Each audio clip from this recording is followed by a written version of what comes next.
Troubleshooting an LG microwave oven with no power.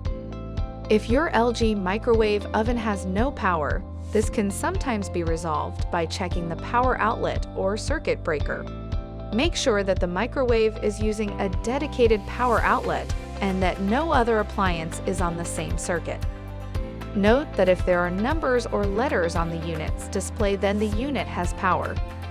If it has power and will not operate or heat, then different troubleshooting steps are required. To troubleshoot for no power, first check that the power cord is plugged into the dedicated outlet securely and has not come loose. Then test the outlet with a small device such as a hairdryer or alarm clock that you know to be working. If the alternate device powers on, then the microwave will require a repair service.